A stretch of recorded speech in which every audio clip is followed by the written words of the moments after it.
Você já parou para pensar quantos trabalhos cabem dentro do serviço de casa? Lavar, passar, cozinhar, cuidar dos filhos e dos mais velhos.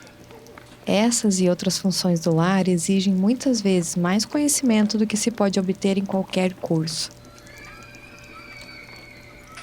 Esse trabalho, em geral, é realizado por mulheres e, apesar de pesado e essencial para fazer a roda da economia girar, é um serviço invisível e não remunerado na maior parte das vezes. Se esse assunto já não é pauta de discussões quando a gente fala de mulheres que vivem pelo lar, imagine quando se trata de mulheres que cometeram crimes. Pois foi observando a realidade delas que 2 servidoras da Defensoria Pública do Paraná tiveram uma ideia que vem mudando a realidade de condenadas pela Justiça. No Paraná, um projeto inédito incluiu o trabalho doméstico como possibilidade para diminuir a pena de mulheres em prisão domiciliar ou com tornozeleira eletrônica. Pelo menos 10 mulheres já foram beneficiadas. Essa mulher de 43 anos tem 2 filhas pequenas. Ela usa a tornozeleira eletrônica e conta que não consegue um trabalho formal pelo preconceito. Por causa disso, não tinha a perspectiva de usufruir do direito da remissão de pena. Mas a decisão da Justiça de considerar o trabalho doméstico mudou a situação. É uma coisa que você vai ficar na casa, tem que fazer. Mas é um trabalho, e é um trabalho pesado, queira ou não queira. A mulher tem que lavar, a mulher tem que passar, a mulher é mãe, a mulher é médica, a mulher é enfermeira, a mulher é cozinheira. Tudo em casa, né? O projeto foi idealizado pela Defensoria Pública do Paraná, em Guarapuava, na região central do estado, e traz um reconhecimento inédito do trabalho doméstico como remissão de pena. Ao olhar para o serviço de cuidado de mulheres marginalizadas e até esquecidas pela sociedade, a iniciativa ultrapassou os limites do estado e vem sendo exemplo para todo o país a partir do Prêmio Novari, que reconhece boas práticas da justiça. Categoria Defensoria Pública, 20º Prêmio Novari, vencedor é Economia do Cuidado. A consideração do trabalho não remunerado para fins de remissão de pena. Parabéns. Foi a primeira vez que a gente recebeu um trabalho que considerava a economia do cuidado como um trabalho a ser considerado para a remissão de pena. Foi um assunto que se tornou conhecido a partir do momento que elas apresentaram a prática. Mulheres que cumprem prisão domiciliar ou com tornozeleira eletrônica podem diminuir em até 1/3 o tempo da pena. A cada 3 dias trabalhados, é diminuído 1 dia do restante da pena. Por falar em prêmio, hoje vamos pedir para você segurar a atenção até o final do episódio, já que o Direito no Plural também tem uma novidade especial para você que gosta do nosso trabalho. Antes de você ouvir a entrevista com as idealizadoras do projeto da Defensoria, um recado. Essa conversa foi gravada à distância e uma das entrevistadas estava cuidando dos filhos em casa, por isso você pode ouvir alguns ruídos. Estamos falando justamente de economia do cuidado. Então, nada mais justo do que respeitar o dia a dia de muitas mulheres no serviço de casa. Meu nome é Kátia Nabaran e esse é o Direito no Plural, o podcast jurídico que fala a sua língua. No programa de hoje, vamos te contar como algumas mulheres condenadas pela justiça estão conseguindo diminuir o tempo de suas penas por meio do trabalho feito em casa. Oi, eu sou a Kelly Cadanos. Seja bem-vindo. Nesse programa, vamos conversar com a defensora pública Mariela Reis Bueno e com a assistente social Nilva Maria Rufato Cel. Ambas trabalharam em um projeto vencedor na categoria Defensoria Pública do Prêmio Novari, um dos mais importantes da área jurídica e que reconhece iniciativas que aprimorem a justiça no Brasil. Sejam muito bem-vindas e eu vou pedir para que vocês comecem se apresentando, né? Quem são vocês na fila do pão? Bom dia, tudo bem? Eu sou a Mariela, sou defensora pública em Guarapuava, já estou atuando aqui desde 2018 e na execução penal comecei em 2023. Olá, bom dia. Meu nome é Nilva. Eu sou assistente social, servidora trabalhadora da Defensoria Pública e há 8 anos sou trabalhadora aqui na sede de Guarapuava e atuo especificamente, né, tenho direcionado aí a minha atuação e os meus estudos também na área de execução penal. Então, foi a partir dessas nossas vivências que a gente apresentou essa possibilidade de atuação da Defensoria Pública e para com as mulheres em monitoramento eletrônico e em cumprimento de pena. O que é remissão de pena e como ela está prevista na lei? Bom, a remissão ela é tanto, né, é um direito do sentenciado que cumpre pena em diminuir uma parte da pena que ele tem a cumprir, né, seja trabalhando, seja estudando. Primeiro era uma previsão só em relação ao trabalho mesmo, né? Ele exercia o trabalho intramuros, né, dentro do estabelecimento penal, e a cada 3 dias de trabalho ele vai remir 1 dia da pena dele. 1 dia vai ser contado como pena cumprida desse tempo de trabalho, né? Aí, com o tempo, como assim a gente tem que ver, né, tem que analisar que um dos princípios da execução penal é justamente a ressocialização, né, e o trabalho ele é visto ali tanto como um direito, né, do sentenciado, assim como ele também é visto como uma obrigação. Aos poucos foi se abrindo o leque assim de outras oportunidades de remissão, como estudo também, né? E o estudo passou também primeiro a ser reconhecido como um direito previsto jurisprudencialmente, aí depois ele foi inserido dentro da lei, foi previsto, e até a gente tem já outras formas de remissão, né, forma de estudo também que foram previstas judicialmente, ou seja, são construções que são feitas com o decorrer do tempo, em que se analisa outras formas de ressocialização das pessoas, né, encarceradas, que aí passa a ser reconhecido como uma forma de remissão, porque a remissão ela é ressocializadora, ela faz com que o sentenciado queira, de fato, né, tenha uma perspectiva de diminuir sua pena, porque a gente sabe, né, e analisa que a esperança ela faz parte de um processo, né, que as pessoas precisam ter justamente porque elas tenham aquela esperança de sair quando sair, de sair mais cedo. Então, o trabalho ele é visto assim dessa forma ressocializadora, mas também ele tem uma função no desencarceramento muito grande, né? Porque a pessoa que está trabalhando, ela está estudando, que ela está procurando essa remissão para poder sair antes do sistema, ela sabe que ela não pode cometer faltas. Então, né, são pessoas que já estão procurando se adequar ao cumprimento da forma mais escorreita possível. Então, essas mulheres, né, até a Nilva, acho que essa parte assim, social das mulheres ela vai conseguir explicar melhor, porque é ela que vivenciou e conseguiu fazer esse olhar humanizado com as sentenciadas, essa escuta ativa.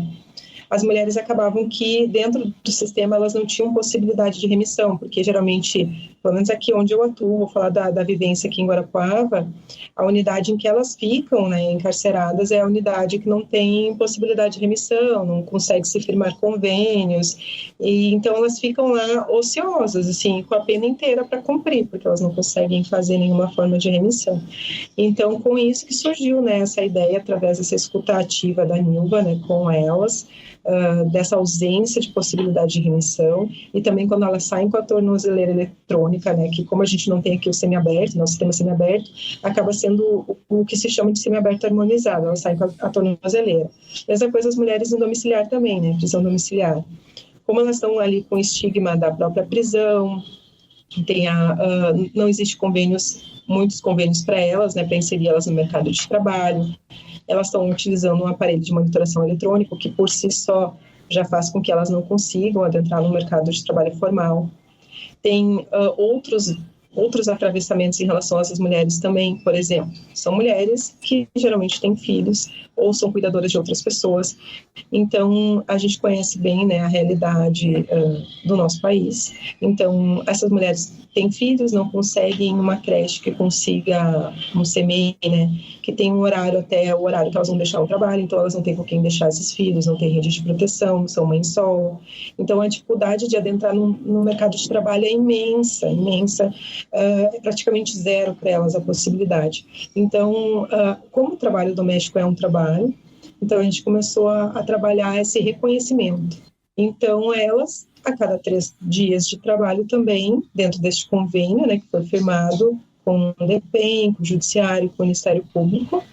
Elas acabam a cada 3 dias de trabalho fiscalizados ali pelo DEPEN, né, que faz esse trabalho de fiscalização.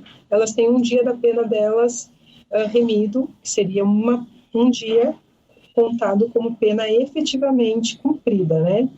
Como está ali na Lei de Execuções Penais, né, no artigo 126 da LEP, ela tem o reconhecimento por esse artigo, até porque ele não faz uma distinção entre...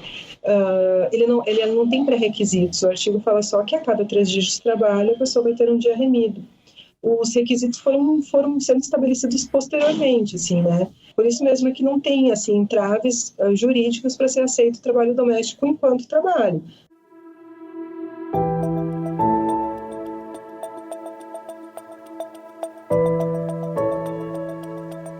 Eu queria ouvir um pouco da Nilva também, de como que surgiu a ideia de utilizar o trabalho doméstico, né, como essa remissão de pena, né? De onde veio essa ideia? Os dados, né, estatísticos nos falam que entre 2000 e 2016, 2018, a gente teve um aumento de mais de 600% no encarceramento feminino no país. Por óbvio que essa estatística reverbera no cotidiano de trabalho, né, da Defensoria Pública, onde a gente atende nessas demandas de execução penal. Com essa questão do encarceramento feminino, o Paraná é um estado que ele também utiliza muito a estratégia do monitoramento eletrônico para o cumprimento de pena, né?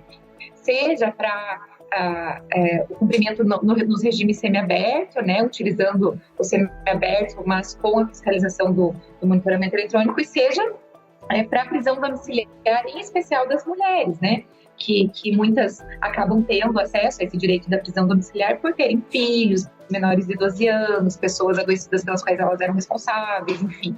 Então, a gente observava que essa população, né, das mulheres com o monitoramento eletrônico também aumentou e também estava buscando muito os serviços da Defensoria Pública.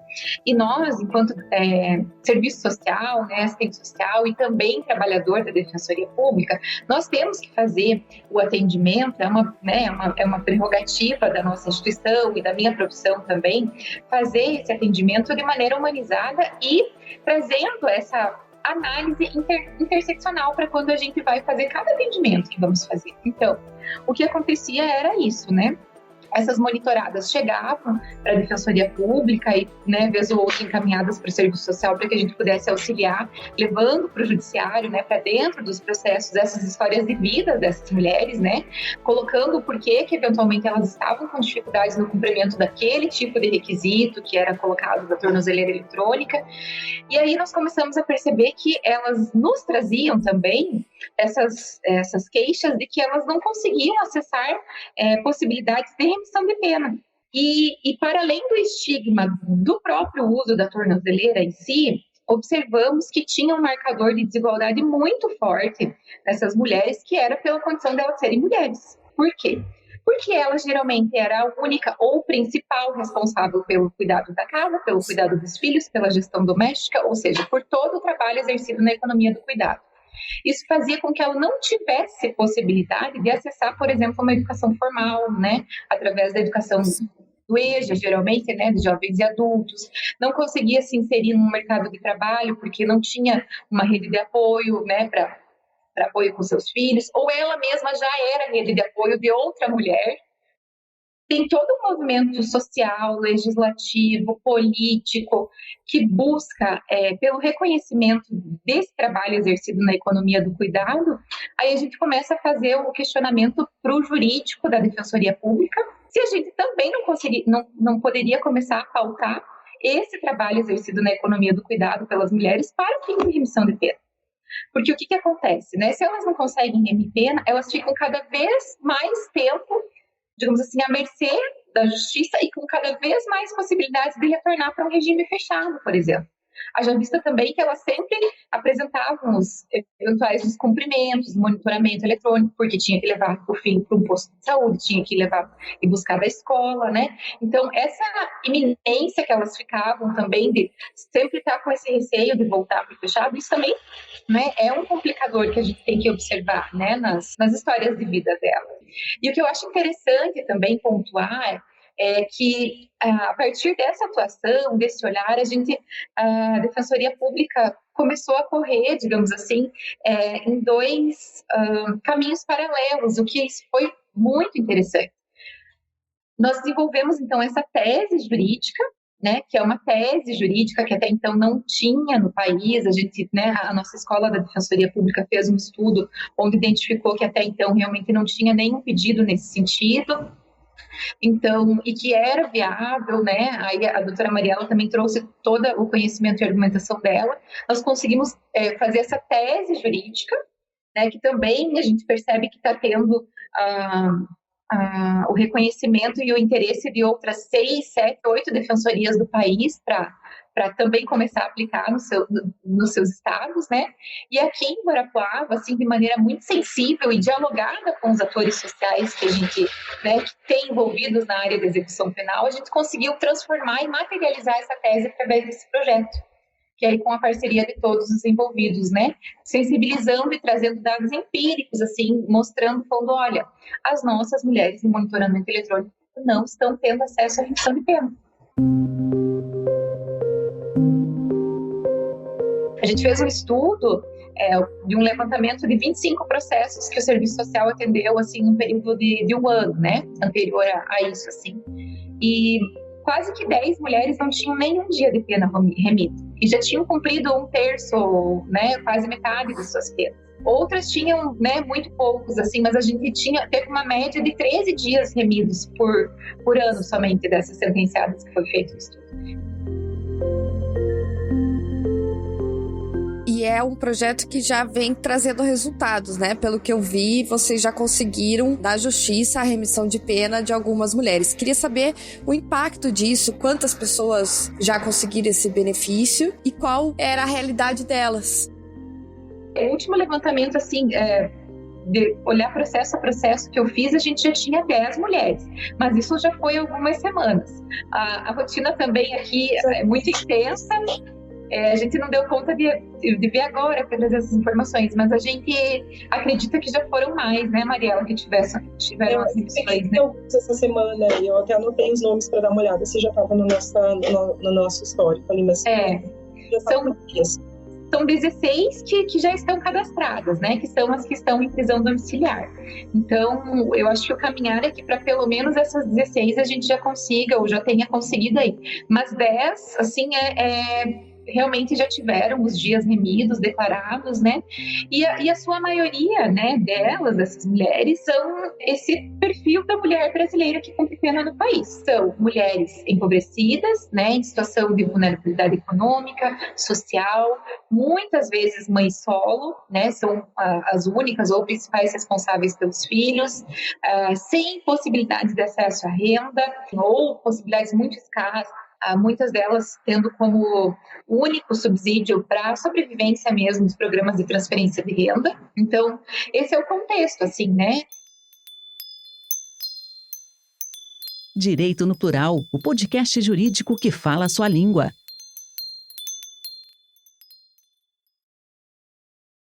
E como que funciona a fiscalização desse trabalho doméstico para fins de remissão de pena? A fiscalização, ele ficou por conta do complexo social, né? Aqui do UDPEM de Guarapuava.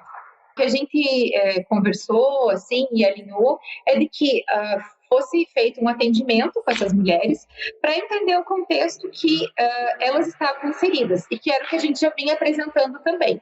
Então, o complexo social pôde, através desse cadastro inicial, desse atendimento, identificar que, de fato, por exemplo, essa sentenciada, ela é mãe solo, única responsável pelo cuidado da filha, auxilia com o cuidado de outros 4 ou 5 netos, né, que as seus filhos vão trabalhar e ela acaba tendo todo esse trabalho do cuidado, né, e responsável pelo desenvolvimento dessas crianças, enfim. Aí eles fazem esse atendimento e identificam que, de fato, essas mulheres se colocam nesse contexto como trabalhadoras na economia do cuidado, né?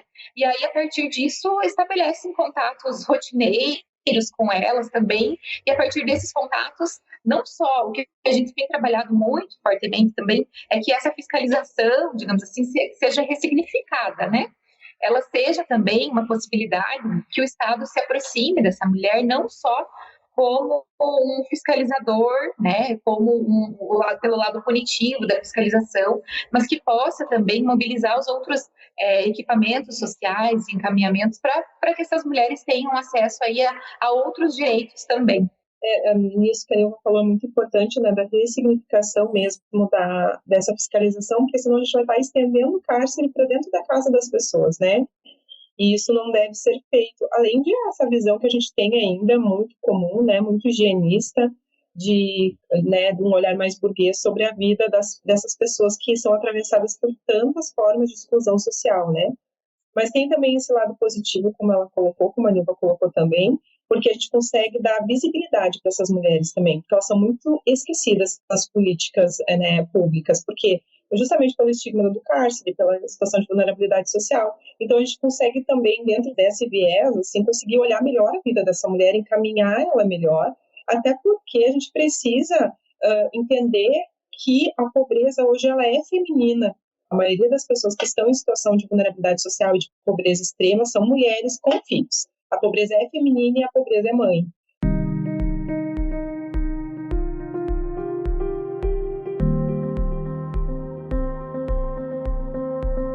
Esse projeto é tão importante, né? Está sendo tão importante que a partir dele, aí com a visão com as mulheres, começou a se construir, né, outras hipóteses, inclusive de remissão e de convênios. Teve uma das assistidas que estava no projeto da remissão, e aí por conta desse projeto já foi conseguido um outro convênio com ela, e ela está trabalhando formal com o convênio que o Complexo Social fez. Então, aí, essa visão para essas mulheres conseguiu fazer com que o sistema mesmo se mexesse e conseguisse ver uma outra forma para conseguir solucionar esse problema, né, que ele se apresenta. Bom, a gente sabe que cuidar da casa é um trabalho como outro trabalho qualquer, inclusive, às vezes dá até mais trabalho do que outros trabalhos, né? Cuidar da casa, cuidar dos filhos. Mas ainda assim, isso é considerado, como a doutora Mariela até comentou no início, né? Uma obrigação da mulher, né? Porque uma obrigação social, religiosa, enfim, né? E a gente já falou aqui sobre como esse assunto é importante e como é importante trazer equidade, né? Nas mais diferentes áreas jurídicas. Vocês acreditam que o fator de vocês serem mulheres ajudou vocês a pensarem nessa perspectiva? Não tenha dúvida nenhuma. Nenhuma.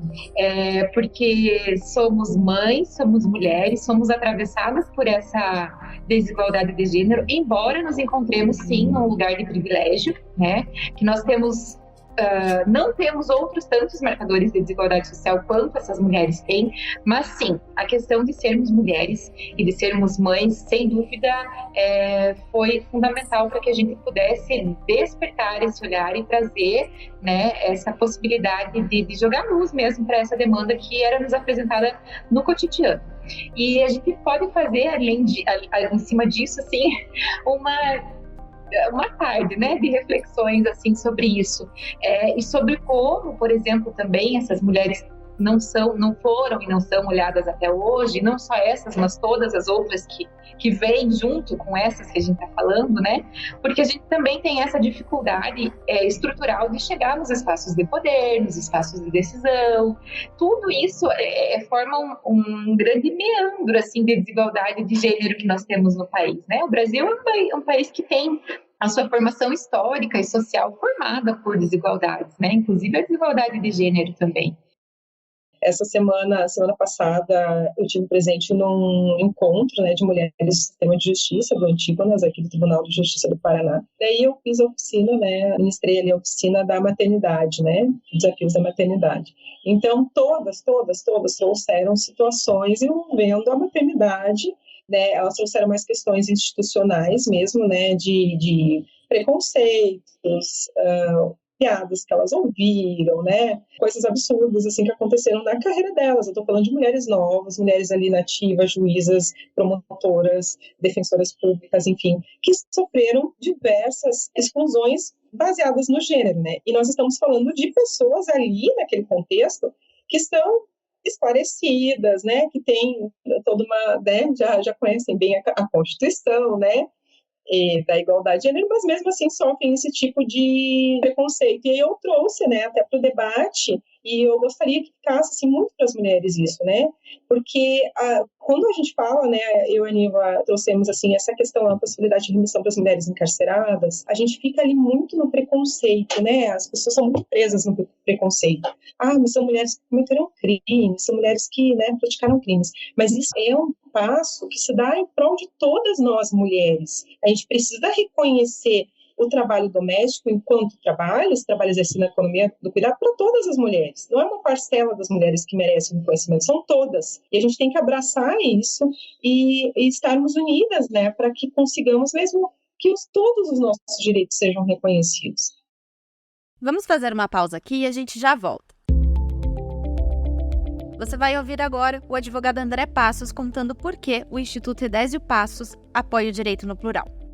É muito importante essa iniciativa do plural de ser um veículo local, pensando de forma universal, porque são valores humanos, valores de preservação da vida, da ecologia, dos bens materiais e imateriais, mas com um olhar da cidade de Curitiba, do estado do Paraná, das questões do Brasil.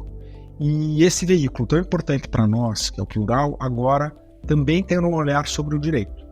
Então, o plural ter criado um espaço especializado para analisar e refletir o direito do nosso tempo é fundamental. O Instituto Edésio Passos não podia estar longe dessa iniciativa. O Dr. Edésio tinha como premissa de que o conhecimento tinha que ser socializado e que todo mundo tinha que saber os seus direitos. E quanto mais fácil a gente pudesse transmitir esse conhecimento, melhor.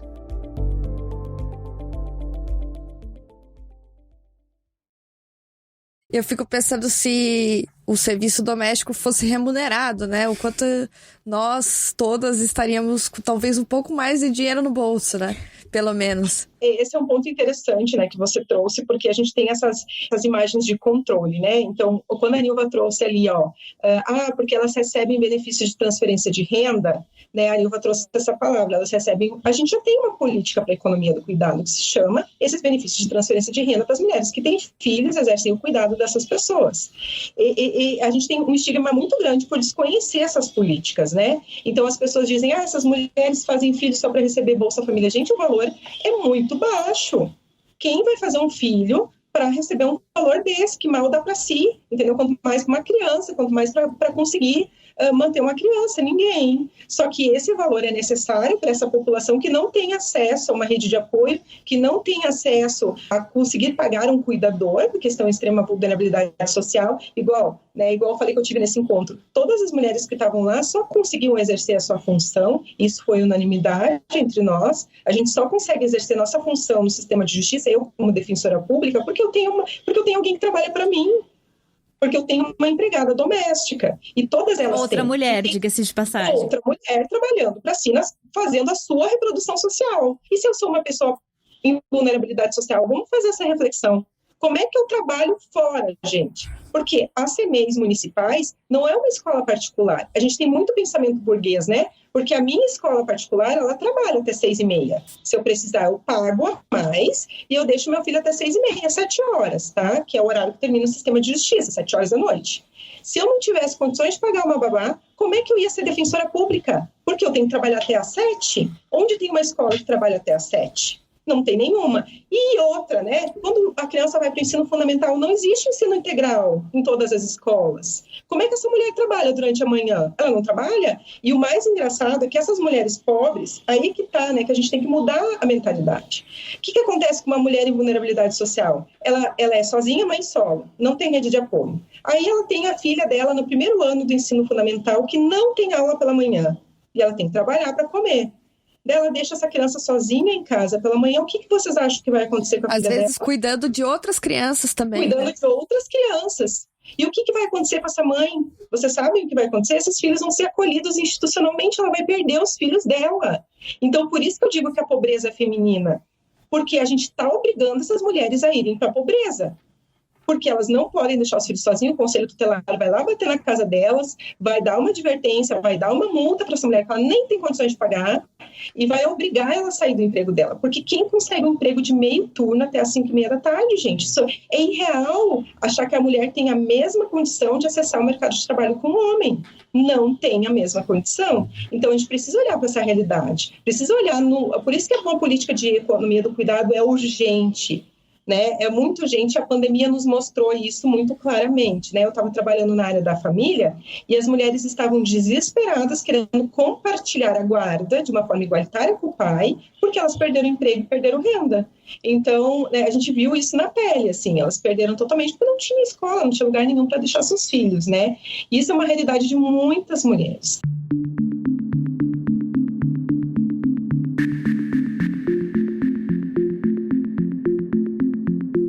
Eu já vi um caso assim, que me chocou muito e me despertou.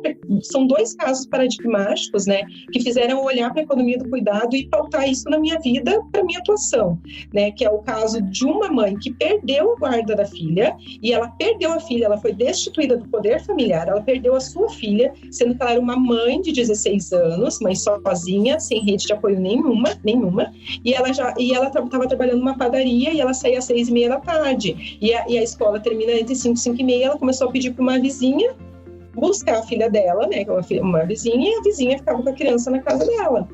E aí, na casa dessa vizinha, que aconteceu um acidente com a criança, né, e ela foi responsabilizada pelo fato dela deixar a filha com a vizinha. Só que ela ia fazer o quê? Ela trabalhava numa padaria, uma mulher pobre, sozinha, sem rede, ela precisava desse auxílio, ela não tinha outra opção. Só que ela foi culpabilizada. O pai não foi, ela foi, né? Ela foi. O pai que era omisso, que era, enfim, não foi, ela foi. E o outro caso é de uma mãe também, né? Que ela já tinha 3 filhos, e estava gestante do 4º. E o primeiro filho os 2 primeiros filhos eram de um pai, e o bebê na barriga e mais a bebê pequena era de outro. E ela estava tentando executar os alimentos desses pais, uma miséria de alimentos essenciais, né, que não dá para nada, e não achava esses pais. Então, ela resolveu entregar esse filho que ela estava gestante à adoção. Justamente porque ela disse que ela estava na miséria, que ela não tinha rede de apoio, não tinha ninguém, e que ela já estava passando fome com outros 3 filhos, né? E que ela não tinha condições mesmo de mais um filho. E aquilo me tocou muito, assim, porque essa mãe estava desesperada, ela chorava muito, né? Foi uma coisa, assim, para ela horrível. E aí a gente vê que as políticas públicas realmente não funcionam, né? Funcionam muito precariamente quando funcionam. A gente não consegue olhar essas mulheres, a gente não consegue visualizar a pobreza na realidade que ela traz para nós, né? A gente acha que é muito fácil, as pessoas dizem, como assim você não consegue emprego? Mas vai trabalhar lá, mas vai, né? Falam para essas mulheres, mas elas não têm... Emprego tem, só não trabalha quem não quer, né? Essas coisas assim, emprego tem, mas é onde eu deixo meus filhos, né? Então, esse direito mesmo, essa questão do olhar para o cuidado é muito importante, né? A gente precisa começar a olhar para o cuidado e para essas mulheres que não têm rede de apoio. Senão, cada vez mais as mulheres vão estar afundadas na pobreza, na miséria, com seus filhos, né? Sofrendo todo tipo de estigma e preconceito que isso envolve e continua perpetuando, né, essa desigualdade tão forte, né, social com nós mulheres. Importante lembrar também que todo filho tem um pai, né? Ninguém lembra disso. É impossível fazer um filho só a mulher, né? Sem um pai envolvido em algum nível. E quando o pai não assume os cuidados, a mulher também é culpabilizada porque ela também escuta muito, escuta em audiência, escuta que deveria ter escolhido melhor o pai. Até nisso a culpa é dela. Ela tem que, até nisso, né? Ela tem que conferir todos, tem que saber, né, o básico, que é ter empatia e amor pelo seu filho, cuidar do seu filho, que todo mundo tem que ser ensinado a isso. E só cabe às mulheres, né? Só as mulheres que têm que devem ter. Os homens, coitado, né? E eu acho interessante, né, também, porque essa questão da economia do cuidado, ela perpassa todas as camadas da vida de uma mulher, todas as camadas. E pensando, né, e trazendo também um pouquinho também para a nossa experiência na execução e do porquê também que essa possibilidade de remissão pela economia do cuidado, ela é efetiva, como a Mariela colocou, ela não chega a ser emancipatória para a mulher, mas ela é uma redução de danos, né, da desigualdade de gênero no sistema de justiça. E ela é importante porque também, a partir do momento que eventualmente essa mulher qualquer, né, enfim, por qualquer situação que aconteça, ela volte, por exemplo, para um regime fechado, ela acaba sobrecarregando novamente outras mulheres, que são outras mulheres que vão ter que dar conta, por exemplo, de cuidar dos seus filhos, de, às vezes, até ter que deixar de trabalhar para poder, né, dar conta do cuidado de mais essa pessoa que veio para fazer, né, parte desse grupo familiar. Essas mulheres acabam sendo a situação de pobreza, desigualdade e vulnerabilidade acirradas, né? Porque aí tem essa questão que perpassa a dificuldade de acesso à renda, a ter que encaminhar eventualmente para onde essa mulher presa estiver um auxílio, um apoio de alimentação, de itens de higiene, que a gente sabe que também é bastante precarizado no sistema prisional. Então, ou seja, é um ciclo de violências e de desigualdade que vai se perpetuando e vai seguindo, e é nesse movimento que a gente está trabalhando, pautando a economia do cuidado e minimamente tentando atuar.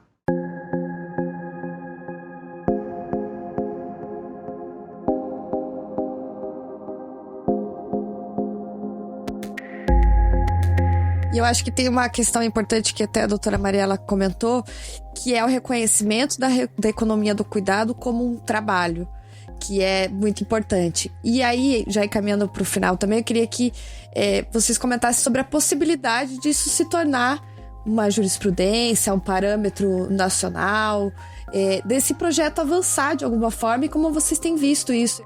A possibilidade assim, de expansão, né, foi principal com o Prêmio Inovari, né, quando nós ganhamos o Inovari. Ele é julgado justamente, né, por membros do CNJ, né, e do STF e do STJ, então é um reconhecimento já que a gente tem pela alta cúpula, né, do judiciário. Depois disso, o nosso defensor público geral já fez um ofício, né, pro CNJ propondo, né, de adotar como uma resolução, né, o reconhecimento mesmo efetivo que possa ser feito em todo o país. Isso está caminhando, né, eu acredito que logo isso vai se materializar. Aqui no Tribunal também, né, do Paraná já está caminhando nesse sentido, porque aqui o apoio é muito grande do DPEM, como a Nilva falou, né, nós temos, isso é possível porque foi a união de muito esforço, né, teve a tese jurídica, depois disso, esses diálogos, teve a receptividade. Então, algo que a gente poderia ainda estar lutando anos ainda, tentando fazer o reconhecimento, a gente conseguiu abreviar para logo a gente conseguir as primeiras sentenciadas beneficiadas, né? Porque teve esse diálogo com o DPEM, teve essa receptividade pelo DPEM, tem o Complexo Social que está trabalhando para fazer essa fiscalização, que se dispôs a fazer essa fiscalização, teve o Judiciário, que recebeu muito bem esse pedido, teve o Ministério Público, que recebeu muito bem o pedido, aqui na comarca, né, de Guarapuava, lá em Maringá também. Então, esses atores, para que funcione, os atores têm que estar, né? A gente tem que conseguir fazer com que todos os atores do sistema de justiça queiram e se empenhem nesse sentido. Então, foi abreviado todo esse caminho, né, que teria que percorrer. Porque, assim, né, você falou ali de transformar em jurisprudência, né? No meu caso, para transformar em jurisprudência, ele tinha que subir. Por exemplo, a juíza aqui teria que indeferir, ou deferir, o Ministério Público não concordar, recorrer, a gente chegar no tribunal, o tribunal também ou deferir ou não deferir, correr, ir para o STJ e a discussão chegar lá em cima. Isso ia demorar muito tempo, né? Então, nós temos só a agradecer, né, a colaboração do DPEM, a colaboração do Judiciário, a colaboração do Ministério Público, a gente conseguiu fazer isso de uma forma mais tranquila, mais efetiva, cada um cedendo ali um pouquinho na sua posição, né, no seu pensamento, para que a gente pudesse chegar num denominador comum. A gente sabe que a gente tem muito para caminhar, muito para percorrer, que essa é uma iniciativa nova, então a gente vai acertando, errando, ajustando, como a Nilva falou, né, todo mundo em diálogo, isso é muito importante. Mas diante dessa abertura do Tribunal aqui do Paraná, e também do CNJ, acredito que logo a gente já vai estar regulamentado mesmo, né, sem mais dúvidas, né, que a gente possa aplicar para todas as mulheres. O serviço social, eu acho que, por exemplo, dentro da Defensoria Pública, ele tem esse papel fundamental, né, que é de trazer vida para processos judiciais, que são números, que são documentos, né? Então, a partir do momento que a gente entende que esses processos são histórias de vida e que essas histórias de vida, elas não são confiadas por essas mulheres que nós atendemos, né? Que a gente, nesses atendimentos, tem uma capacidade técnica de fazer esse atendimento de maneira, né, humanizada, interseccional, né? Analisando, avaliando essas situações que nos são apresentadas, né? De uma maneira mais ampla, para além do cometimento ou não de um delito, mas a gente consegue ter essa compreensão social, né, do que é esse crime, essa contravenção, enfim, que foi cometida por essa mulher.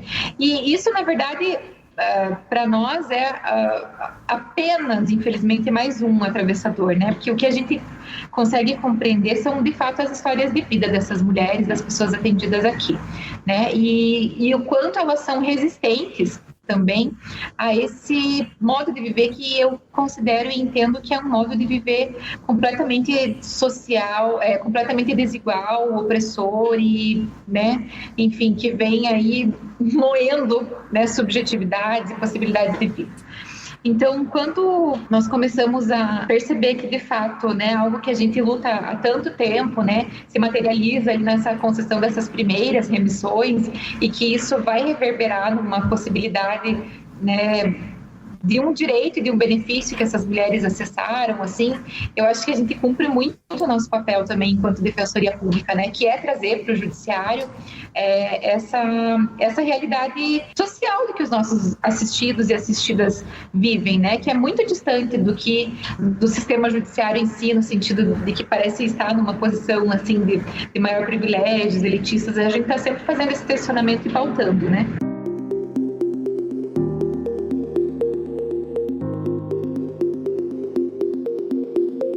Queria agradecer a participação, Nilva, Mariela. As portas estão sempre abertas, voltem sempre com novos projetos, novas jurisprudências. Novas ideias. Novas ideias, exato. Voltem sempre. Obrigada. Novas ideias sempre, né, Nilva? Temos bastante, a gente só não tem tempo suficiente para dar conta. Exato, só o tempo está escasso. Nesse final de episódio, queremos compartilhar com você uma notícia muito especial. O Direito no Plural embarcou para Brasília na última semana para buscar um reconhecimento que a gente nem esperava em apenas 6 meses de trabalho. Escuta só um trechinho. Vamos agora à segunda categoria premiada, jornalismo de áudio. Convidamos ao palco os representantes aqui presentes dos trabalhos finalistas na categoria Jornalismo de Áudio do Eixo 1, Supremo Tribunal Federal. 8 de janeiro, a tentativa de golpe da Rádio Gaúcha, 1 ano dos ataques golpistas da Rádio CBN, sem precedentes do Portal J, Constituição de 88, 35 anos de cidadania da Rádio Itatiaia, União Homoafetiva sob ataque do Jornal Plural. Para o anúncio do trabalho vencedor na categoria Jornalismo de Áudio do Eixo do Supremo Tribunal Federal, convidamos ao palco o senhor vice-presidente do Supremo Tribunal Federal, ministro Edson Fachin. E então, projeto vencedor, sem precedentes, autor Felipe Recondo Freire, Veículo de Comunicação, J. Segundo lugar, 1 ano dos ataques golpistas da CBN. Em terceiro lugar, 8 de janeiro, a tentativa de golpe da Rádio Gaúcha. Quarto lugar, Constituição de 88, 35 anos de cidadania da Rádio Itatiaia. Em quinto lugar, União Homoafetiva sob ataque do Jornal Plural. O episódio premiado é o 6º lançado pelo Direito no Plural. Nele, discutimos os ataques à união homoafetiva, mesmo após a decisão do STF que reconheceu como família a constituída da união de casais do mesmo sexo. Terminando esse episódio aqui, procura lá para ouvir. Pela conquista desse prêmio, agradecemos ao Plural pelo espaço, à nossa pequena e brava equipe pelo trabalho, aos nossos apoiadores pela confiança e especialmente a você, nosso ouvinte. E um pedido final. Entregar um conteúdo jornalístico como esse que você está ouvindo exige bastante trabalho. São horas de produção, gravação e edição. Você pode e tem interesse em nos apoiar também? Agora temos um Pix em que você pode contribuir com qualquer valor para nos ajudar a entregar episódios com mais conteúdo e qualidade. Anota aí, é direitos@plural.jor.br. Enviando seu comprovante no e-mail, você pode ser chamado para narrar os créditos do nosso podcast. Esse e-mail também é um novo canal para você entrar em contato com a gente.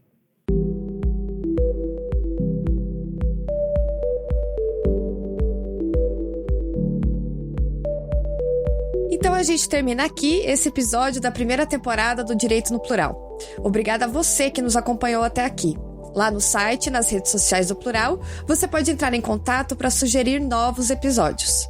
Se você gosta do nosso trabalho, não esquece de dar 5 estrelas no seu tocador de preferência e compartilhar o podcast. Esse episódio teve produção, roteiro e entrevistas de Kátia Nabaran e Kelly Cadanos. Gravação do Estúdio Pacundê.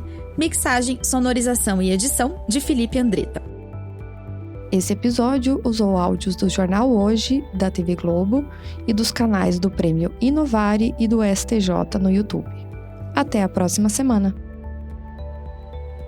O podcast Direito no Plural tem apoio de Vernalha Pereira Advogados, GSG Advocacia, Manuel Caetano Advocacia, França da Rocha e Advogados Associados, Pessute Advogados, Instituto Edésio Passos.